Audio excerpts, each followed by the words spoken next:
Hey guys, and welcome to another video. This one is definitely a different type of video, not one that you see every day. This is the visiting locker room, the Umpire's locker room, and the Somerset Patriots Clubhouse all in one video. And gotta give a shout out to Zach, the sales manager at the Patriots. And basically how I got this, there is a reward system for the Somerset Patriots. I'm surprised they're really the only team in all of baseball that I know of that does this, because that's how I've gotten a lot of stuff, a lot of memorabilia and stuff, and it's all free. All you need is to rack up points, and then you can eventually get stuff for it, and you usually get points by listening to the radio. They usually give a code there, attending games, and pretty much just using the app. I've gotten a lot of cool things. It only started last year, but I've already gotten a bunch of cool things. Like, I don't know, you've probably seen in the background of some videos, I have a broken bat that's signed by former Patriot David Vidal, who is now with the Marlins system in Jacksonville. And that came from the rewards points. The pennant that's on my ceiling in some of the newer videos, that used to fly above the stadium, so that's cool to have. And there may be others I'm just not thinking of. Those are the two biggest memorabilia type items. But anyway, back to the main thing. To use 1,000 points, you get a tour like we did, and apparently, I think he said we were the 5th or 6th. I don't know why that just seems like a right number, so something around there. I think I left it in the video toward the beginning when he said how many actually came through. So not that many. I'm not sure how many people actually make 2,000 points, but I did, and I was able to redeem that for basically a free tour of the clubhouse, and now it is on YouTube for you guys to enjoy. And the reason why it's a longer video is because I left in all the commentary basically that he was doing, because a lot of it is pretty interesting, gets you know a little bit more about the team and the sport and what goes on behind the scenes and everything. It's just it's pretty cool. So it's almost like a taking the tour yourself in first person view, but obviously it's filmed by me. So anyway, I'm going to stop talking now. I did a little bit of a different intro. Usually I play the actual video from here, but in this case I want you guys to hear everything from the beginning. So I'm not sure what video I'm going to overlay over this intro clip, but I'm going to stop talking now and let's roll it.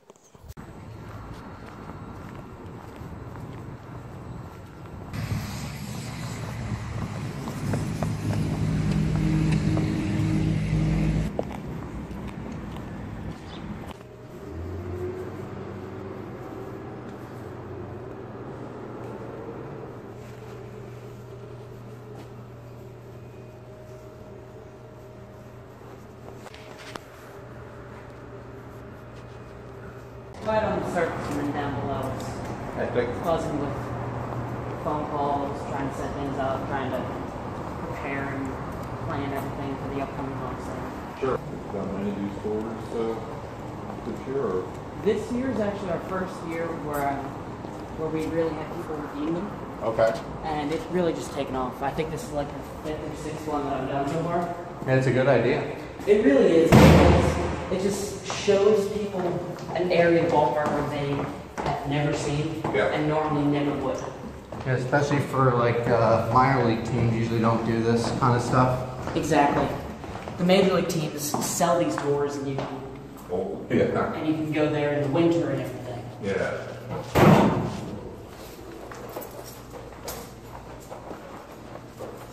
All right, so this is the visiting clubhouse. It's a place where they can come, have everything there for them. We have a full course meal before the game and after the game. Okay. We have 2 training tables in the training room, which most teams have one tops if they even have one. We've got the coaches room in here, so they're separated and can be a part of the team as well. We have everything that a visiting team would need, but we don't go over the top to try to take care of them like they're our own. Yeah. At the end of the day, they are the visiting team. We respect them. We give them everything that they need, a little bit more than that, but nothing to glamour them, nothing to wow them. We just repainted all the lockers, just repainted everything in here, just redid the bathrooms. Everything in here is pretty much redone. Now, the real difficulty about being in here is it's different every 3 days. I mean, this locker itself has been used by probably 16 people to this point this season. Sure. And it's brand new. Things are constantly changing in here. And when it's a visiting team in here, they usually don't treat it with the most respect. So it does need to be upkept much more. Sure. So this is the visiting one. Up next, we'll check out the umpire's locker room. Okay. Which a couple people didn't even know that we have one. I didn't know. Now, do you provide the meal, or do they We pay provide for a it? meal before the game at about, well, Or first is- of all, whenever they walk in, if you can see there's cereal in there and there's little snacks. Yeah. That's always Okay. That's always out just for them to grab. But grab the a quick home bite. team provides that for the visitors? Yes. Okay. And then we will provide a pregame spread, we call it, which is usually just like deli meat, fruit, vegetable platter, things like that. Something Okay. light, something that's not going to weigh you down, like not McDonald's or Oh, yeah, Chick-fil-A yeah, yeah. or something like that. But it's something that is a good lunch. And then after the game, we provide a full spread with like a meat, carb, vegetables, usually dinner rolls too, or a salad. So after the game's where they really get the most. Okay. And home or away, the teams do pay $3 for the food and $4 for the post-game food. Okay. So it's $7 a day per player, which are called dues. In 2012, there were a lot of rule changes, and it was set where we had to have a standard around the league where all visiting teams were charged $7 a day. Okay. Other teams in the league were charging people $9, charging people $10, and giving them that much. We were charging them $6, so we actually benefited and got Yeah, an extra $1 a day per player. So it actually made a nice difference there. Yeah. This is the umpire's locker room. Nice and comfy. It's small, but the umpires especially, they're here 5:30 at the earliest for 7 o'clock game. Those guys are here 3 o'clock at the earliest for a 7 o'clock game. It's the home team that gets here between noon and 1 Okay. to just hang out, relax, make it a clubhouse, not just a locker room. That we do call the visiting locker room, and we call the home side the clubhouse. Okay. And this is the umpire's locker room. We give them, this year our clubbie's fantastic. He always puts out a fresh fruits usually, little snacks as well. We'll make them sandwiches. Fully stocks the fridge before every series. You can see this is at the end of the series. Yeah. Where but he fully stocks all this. Just tries to make everything welcoming for them. Especially the umpires where it's supposed to be neutral, we're supposed to take care of them and just make them feel like, because they never technically have a home. Yeah. So it's supposed to feel like everywhere you go is a home game. And that's what our clubby takes to heart and tries to do here. Good. So, funny story about these lockers, is I actually used to be the visiting clubhouse manager from 2009 until 2015. Okay. And you see there are still doors up here, and there are no doors right here. One of the doors had a loose hinge, Yeah. and one of the umpires asked one of my bat boys for a screwdriver. Thought nothing of it, thought it was his mask, needed a little tightening, no big deal. Uh-oh. Tried to tighten one of the screws in here, broke it, the hinge fell off. Instead of telling me this so I could fix it, he takes the doors off every single locker. To make a match? Yeah. Instead of me being able to fix the one locker and the other 3 lockers like they are, takes the doors off all the lockers. Well, see, that one doesn't have a top door either. Same thing happened over there. So he was about ready to take all the doors off, huh? Yes. I walked in as he was finishing up that top one. Why? No real reason. No. But you haven't put the doors back on. Or you don't Our plan VP of to. operations actually enjoys The openness? Yeah. Okay. He enjoys the openness, and he likes to just walk in here and make sure the umpires aren't hiding anything. Alright. There have been issues in this league where the umpires weren't straight as an arrow. A little alcohol or something else? No. Little deals being done. Oh, really? Yes. Cost a certain team a championship series. It did? Mm-hmm. When was that? 2013. Yeah? Mm-hmm. And after that, there was a big rehaul in the umpires in this league. Oh. Did not know that. The way that it works in major leagues and in affiliated ball is you have crews. Mm-hmm. So you travel just like a physical team in this league. Your crew is your team, and you had a schedule. Okay, we're going to be working the series in Long Island for this. Then we're going to be going to Bridgeport. Then we're going to be going back to Long Island. Then we're going to be working in Somerset, and we're going to be working that entire homestand in Somerset. And then we're going to be going to Bridgeport again. Then we're going to be going to New Britain. But they had their own schedule, and they had their own crew, and they would travel. And they'd stay in the hotels just like a normal team. Yeah. No more of that. It's basically all contracted out where it's like umpires work certain regions. So the head of the umpires in this league will say, Freddie, can you work the game in Somerset tonight? Joe, can you work the game in Bridgeport tonight? As a whole, it's usually the same 3 guys for the series, but it is extremely common to have one guy work 2 of the 3 games, one guy work 1 of the 3, one guy work 3 of the 3, Okay. one guy work 1, this guy work 1, this guy work 1, all to make 1 umpire for those series. Wow. And it's a lot of turnover. It's a lot of local guys who don't have as much experience as in the past in this league. So it's very different now. Very different. There's a lot of pros to it. It gives the umpires experience, and just like in this league with the players, where our goal is to get them out of Moved this up. league. Sure. That's the goal of the umpires now. And it's to give people experience and hopefully get them into the AAA circuit. Hopefully get them into the AA circuit. Yeah. So hopefully get them some experience around here. Because most of the guys are, if you go to a local college game, if you go to Seton Hall against Loyola or whoever, you'll see a bunch of the guys from this league working those games as umpires. So we try to get those guys experience, get them up. That's their profession. I mean, they go through colleges, they do you guys and other events. If you know how to work it, even if you're not in affiliated ball, because if you're not in affiliated ball, it's very rough making money as an umpire. So you can work college from February until mid-March, and then work here, where it's a little more money than college, or you can keep going through the college season. Mm-hmm. But most of them do college at the beginning of the year, then here, then they'll go to, say, the Arizona Fall League, or they'll do something like developmental camps like that, or they even go down to a winter ball, just like the players do. So it's a way for them to keep getting experience, keep getting noticed, and hopefully get brought up. All right. Good. So they usually arrive here, as I said, at the earliest 5:30. Rarely do they show up that early. Usually they'll show up an hour before the game, sometimes 45 minutes. That's when you start sweating. Yes. Or are Yes. And they come in and they have to rub up the baseballs for that game. they? Yeah, They have that's to rub right. up 7 dozen. Okay. And then anything else, the clubhouse manager rubs up and takes care of. But they have to do the first 7 dozen. And usually, I can tell you that umpires usually have it, whoever works the plate that night rubs the baseballs. I always thought that was the stupidest thing ever. Because that guy's like, oh, I'm not going to be there until 6:15. Well, if everybody does 2 dozen, Yeah. you can do Just it in done it real quick. You can do it in 10 minutes.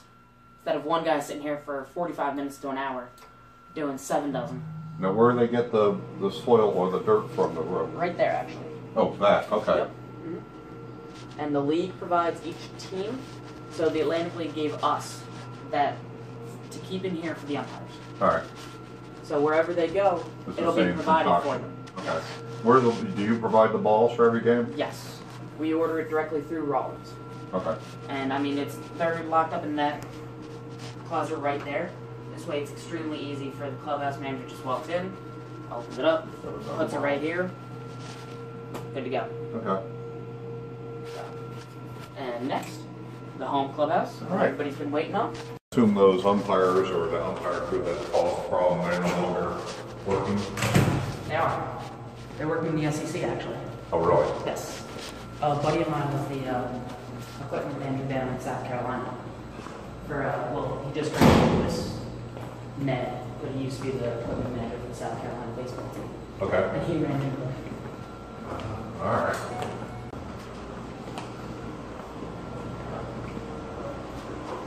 So about how many games do you guys come to a year? Last year we came to about 7 or so, including one of the playoff games. So far this year, we're going to do our 3rd next week, but we got a plan to do at least 5 more. Well, I think we've already hit 3 because the well, we did the All-Star game. All-Star game opening night. Yeah. So, and we live up in Pakistan, so it's a 15-minute trip, but like, we've been touring a lot of different stadiums this year. We've seen a lot of AA, AAA all around the area, so. Nice. Where else have you been this year?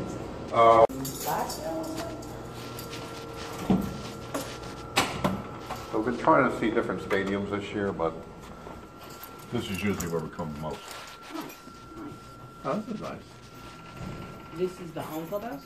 And like I said, we try to make this an actual clubhouse for the guys, not just a locker room. Okay. Because especially, these guys are away from their families. Most of these guys are from California, New Mexico, Arizona, or out of the country. And they're here for 6 months out of the year, away from their family. We want this to be their home away from home. So comfortable, yeah. Exactly. During home games, they can wake up and just come right here, be around their teammates, relax. We have a big screen TV. We've got the couches.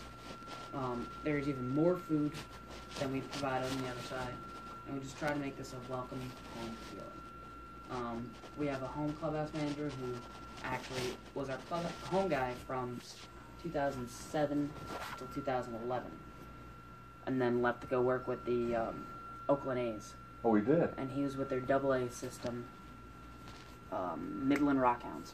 All right. He was down there in the Texas League for 4 years, I think. And then we just got him to come back this year. So he's completely turned this place around and He's got some extra experience going up to single A, I assume? Double A. That's double A, okay. Mm-hmm. And the past 2 years we've had a couple Rocky guys doing it. And this guy's just incredibly raised the bar. He cooks his own food in here and cooks like gourmet meals for breakfast. He's got an omelet station. He usually, before the games, he's got like a queso dip going, so guys can have like, it's unbelievable what he does in here. I see that there's still a lot of shoes and stuff in there. Mm-hmm. They were on the road. They know what kind of shoes they wouldn't really need. And then you got guys like Guzman who just simply has a whole bunch of shoes. I see he still has the All-Star game set up on his name tag there. He does. He does. With this being the home side for the, we kept him with his own locker. Eggleston had his own locker still.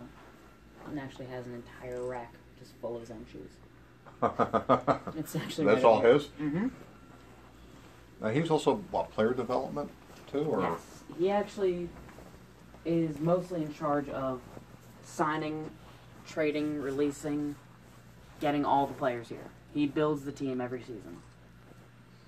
You guys certainly have a bunch of turnover and a lot of guys signing, which is great. Yes. This year we've hit 11 so far, which at this point in the season is unheard of. Yeah, I don't remember that in the past. I mean, you always hear 3, 4, 5, but 11? We usually average about close to 10 per season, but 10 at this point is, 11 at this point is insane.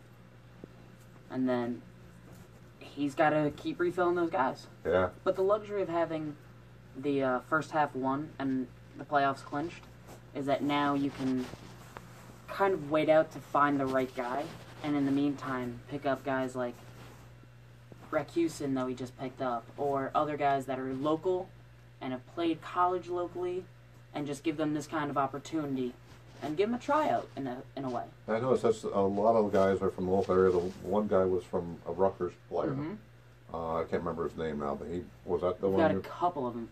Malekin was, Rakusin was, just different guys that give them a shot, let them play in front of their families, give them kind of like a tryout. Hey, maybe we'll find a Vinny Zarillo from last season. Maybe we'll find the next Scott Kelly. But worst case scenario, they get some experience, we give them a shot, and then we'll move on and get serious for the playoffs. Yeah. So I think you even have a guy that was with the Sussex Miners last month too. Cap? Yes, Trap. Yeah. Trap. Yeah. And then there was the other way around where we saw a guy pitch in Mohammed. Sussex that was here. Yeah, Elijah El Muhammad. Yeah. We saw him pitch last week when they had a day game. This actually right here is our coach's office with Corey and Glenn. This is their personal office, their lockers. Very nice. So they get a little away from the guys, but not too far away. Exactly. They're right there, but kind of separated a little bit. Yeah. And then Brett's got his own office too. And then he also shares a spot with our volunteer coach, Fox Byer. Okay. Does Sparky have any place in here now? He just kind of dresses and... He actually dresses in the main offices. Okay. He, since taking over as manager emeritus, hasn't stepped foot in the locker room yet. Really? Just... He says it's Brett's team. Okay. It's not his place. He doesn't want to overstep Step his on bounds. toes. That's good. And he can bring players in, talk to them about their roles on the team, what he needs from them, or if he needs to release guys he doesn't hear. So it gives him room to do things. That's a tough job, I'm sure. Releasing guys. Is. He brings Hunting in here all the time, and they talk about player needs, talk about trades that they might do. Now, when you guys trade with a different league altogether, how does that work? I mean, or you just sell the contract to that other team? 9 times out of 10, it's a player to be named later. Okay. 9 times out of 10, it's us saying, hey, we can't give this guy the playing time. We're probably going to cut him. Do you want first dibs at him? Okay. Do you want his contract? And we'll give them over to him. And sometimes we'll get that player to be named later. Usually we do. Usually it's not a big deal. But there are times where we just don't. So we actually, there have been a couple guys that, like Elijah Al Muhammad was traded out of the league to Sussex. There's been a couple guys recently in this, not even just from our team, but other teams in this league will trade out of the league too, very frequently. Sure. It's actually pretty rare to have a trade in our league. Just for some reason, don't see it very often. Yeah, well, what was it with Somerset last year at the beginning? And now he's with Lancaster? Robinson, right? Robinson. Trayvon Robinson. Yeah. That was a situation where he was doing well for us. Yeah. Wasn't a good clubhouse guy. Oh. So traded him away. Doesn't work with the other guys. It's hard to keep someone. Exactly. And then this year, the only trade in season so far that I've really noticed is Lancaster traded Kevin Aarons to Sugarland, and well, he's been raking. Yeah. Another reason, especially in an 8-team league, it's hard to trade people within that league because you're going to see them so often, and you're going to be hurt by them probably. Yeah. So it's just something that's pretty rare. Must be tough though. I mean, I guess all the teams go to like Sugarland for like a 6-game series or whatever, just because of the travel. You don't want to be going there. What, everyone visits each other 3 times or something like that, except for Sugarland, you go only twice or. And what's weird is this year we only go to York twice, and they come here 4 times. How does that work? I mean, it was because they didn't want they wanted a specific weekend or something where they could have a concert at the ballpark. Oh. So we took the home series. Okay. We still have 70 home games, and instead we go to Lancaster 4 times, and they only come here twice. Oh, all right. So you kind of just trade it off with another team.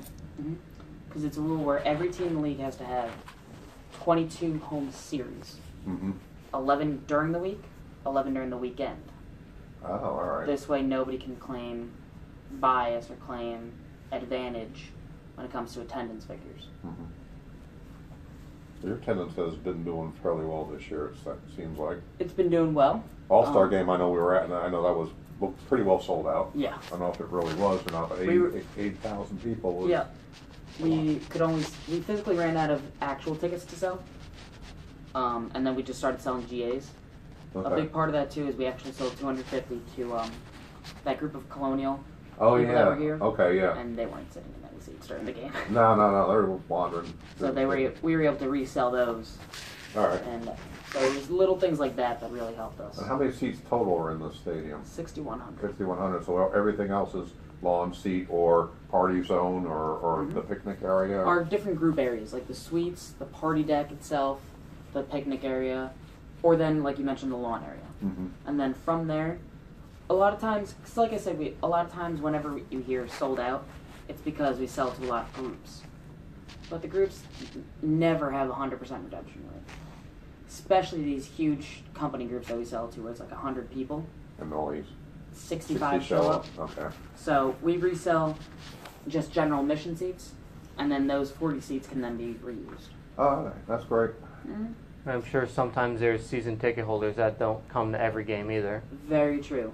Or a lot of times where we'll do where we sell season tickets to companies they use as like incentive programs. All right. For their employees or their customers, and they're not used every game. Even the companies that have season tickets in the suites don't use their suite every game. All right. So it counts for our attendance technically. Sure, because they're sold seats. Exactly, and then we can actually resell them. So it's Yeah. nice. Been coming here, I guess, kind of frequently since like 2009, and didn't get the first foul ball till then. So since then I've gone several. Yeah. So you just needed that first one to get the ball rolling. Yeah, it seemed like it. Yeah. Since then, the 3 games that we've come here this year, I've happened to get 5 in total. Jeez. So it's We've certainly made up for lost time there, huh? yeah.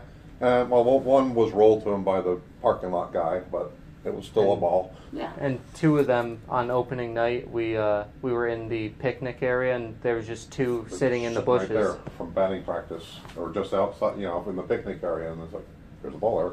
That's pretty cool. Yeah. Someone's going to get him. Okay, if we want to wrap it up, I can Sure. actually show you our training room, Sure. as well as the clubhouse manager's office. And those are 2 areas that I really like to show people because they're very hidden from everything. All right. I mean, especially even in the Major League, you're not allowed, the press isn't allowed to go into the training room and all that. So it's.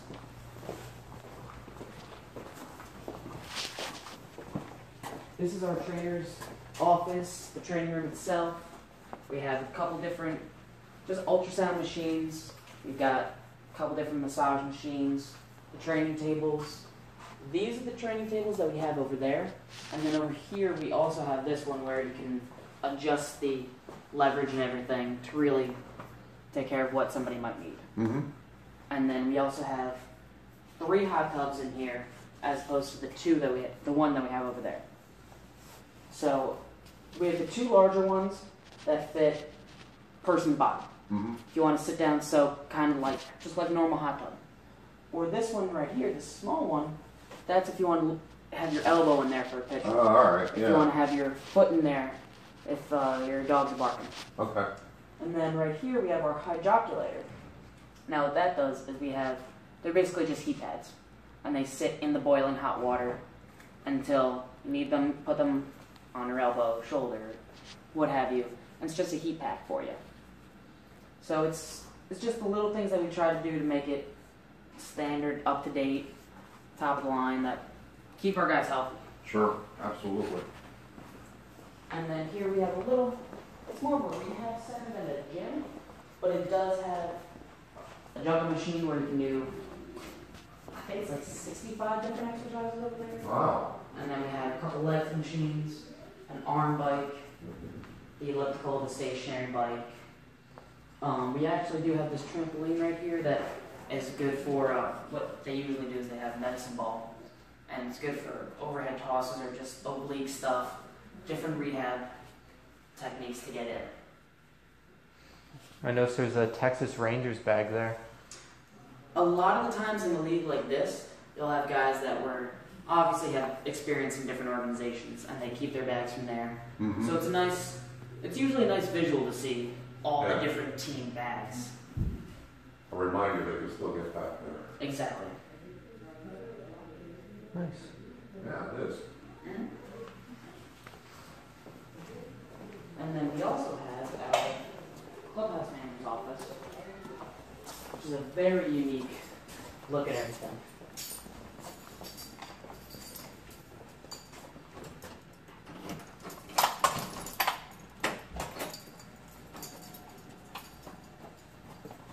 Now this is where our Clubhouse manager is going to do all the laundry. Oh, all right. He does a lot of the prep work for his cooking. You'll see him in here chopping up meats and marinating them in the fridge. You'll see him chopping up the fruit to create a fruit platter for the guys. You'll see him doing all that. And then you'll also see him hours later scrubbing down laundry, putting everything in the dryer and everything. So everything and anything happens in here. Sparky's in the Exactly. We make him do that. And this is also just where guys come in, hey, I need an extra pair of socks. Sure. Hey, I need an extra belt. I need an extra helmet. This is where they get all that. Or a new guy comes in, and he has to get them a jersey, hat, pants, socks, belt, workout tee, batting practice shorts. So... Now, you provide all that stuff to the guys, or do they Yes. have to pay a fee for Nope. any extras or anything like that? No? if they want to go up to the store and buy something, like, say, a hoodie, a pullover Oh, like okay. that, Yeah. then... Or they can take, like, a jacket or a pullover for a cold night game, but it has to be returned at the end of the season. Okay. But- No, go and ahead. they all get discounts up in the team store where if they want a certain pullover, they want Michael Burgess a couple years ago got that Mohawk beanie for the cold games. If they want stuff like that, Yeah. yeah. That's impressive, though. I just figured your clubhouse guy would be, like, getting food catered in or something like that. It gets very expensive to do that, especially when you think he needs to provide food for 30 guys for $7 a guy. Yeah, you can't do that with cater. Yeah. Cater, it's going to be $15 per player, and that's only going to be one of the 2 meals that he needs to provide. So, it gets very difficult, but he's extremely good at budgeting it. He's extremely good at getting everything. And that also, I mean, with that $7, it also covers, you have to get Gatorade for the spread table, you have to get forks, knives, napkins, plates, cups, things that you never would have think of, that he also has to include in the budget. Mm-hmm. But he's been doing a fantastic job. Yeah, definitely. If he's got a lot of work. Yes. Definitely got a lot of work there. And it's not even just the home games that he does have to work. Because if you look at the schedule, like, for example, any just these off days, he's working because the guys are going to come in The for a next workout. day. Oh, that day. So Yeah. Off day, yeah. Or, okay, for example, this day right here. We're home for Sugarland, and then the next day going to Long Island. He's got to be there that morning to load the bus. Or this day right here, where they're coming back from Sugarland, he has to come in, unpack the bus, let everybody in, and do the laundry from the road game. Because we do the visiting team's laundry, except the last game that they're in. Okay. We're not going to do it that last game because they're getting on the bus and leaving. Sure. So their home guy now has to do that laundry from the previous night. So when we come back from the road, he's got to do our laundry that night. All right. So you do I didn't realize you did the visitors' laundry too. And it's usually loops, which is like their batting practice clothes, and then their jerseys, and their pants, and just like towels. So they come in the next day, their jerseys and pants are hanging in their locker, their loop is hanging in their locker, and they're good to go. You use different jerseys for different games, I assume. Mostly we just use our home whites. Day-night doubleheaders, we will use our blue jerseys. Okay. Because technically our road jerseys are the gray ones.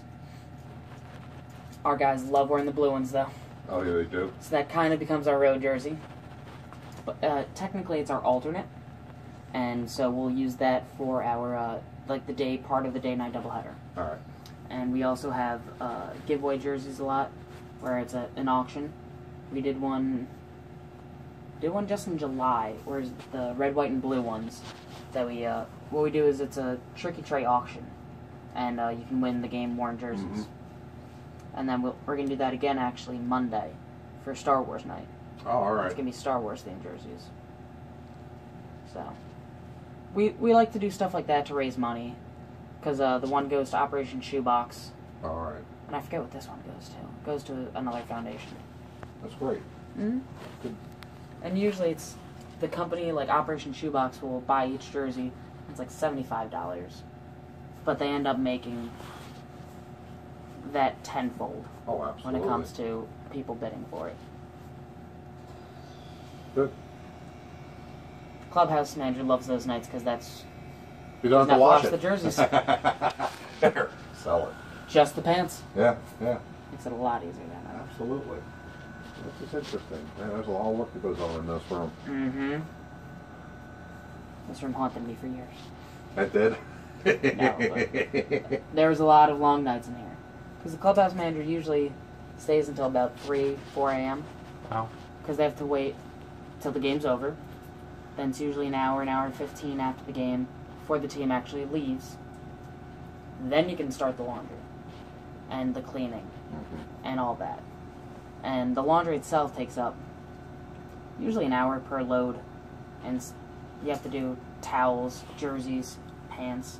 And that's not even counting if the guy slid and you got to scrub the dirt. You must hate that. Head first slides in the second. And the first are the most frustrating ones. Or when it's like a big guy, like a first baseman that rarely gets dirty. Yeah. And he's on first base, and they pick off the tent, and he dives in. It's like, I expect it from Scott Kelly. Don't expect it from Big Kyle Roller. Yeah. Those were the worst. And you watch a game completely differently after you have to wash the jerseys. I'll bet. The littlest things frustrate you. A ball up the middle that you have no shot at getting that you dive for anyway. Yeah, it must be tough getting all the dirt out. Is grass stains an issue? Are they tough to get out? Or? They're tough, but they come out. They come out. We have a lot of different chemicals that we use, and it's a lot of scrubbing. Mm.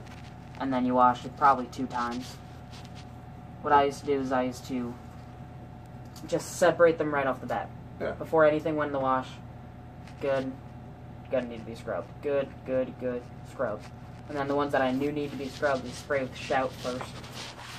And then you put them in a bin of soaking with hot water, Shout, rust and iron remover usually, and then OxyClean. And then just let that sit there for a good hour. You wash it. By that time, the first load of jerseys is usually done. Then you're gonna have to wash those again. So it's very time consuming. Yeah, I'll bet. It has to be. Get it done right and Because the last thing that you want is the guy walking out the next day still dirty. Yeah. Because it Dingy looking. the fans didn't come from the last game. They don't want to see the last game's remnants on their jerseys. Yeah. It's every day's a new day. Every game's a new game. Every experience is a new one for the fans. You don't want anything to bleed over. Mm-hmm. You don't want anything to... You don't know which game's everybody's first game ever. And you don't want to ruin that image. So. Yeah. He'll probably be in here when? Tonight or tomorrow for the next home? Is tomorrow the homestand? He'll probably be in here tomorrow to do some cleaning and food shopping. And then Thursday and then tomorrow night we'll be in here to let them in again. Okay, they have tomorrow off and Tomorrow Friday tomorrow we have the last game in Sugarland. So tomorrow we'll probably come in, just do all the food shopping, do all the prep work, and then just stay through until they come in. It's probably going to be... No, they're probably not going to fly in until Thursday morning. So they'll probably come back Thursday to set everything up there. Okay. That is a long haul. Yeah. But the good thing about August is that 2 of the weekends are off as opposed to June, whereas 3 of the weekends we're home. Yeah. Because that just creates, starting from here, at least as a front office, we're here these days, and then these days because of the games, and then these days because of the games, these days, and then off here.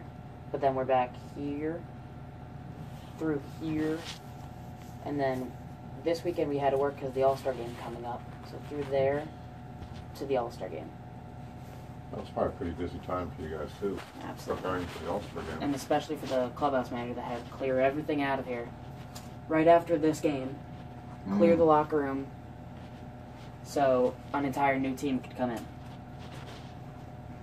And then reset everything up so the guys on our team had their stuff back. Sure.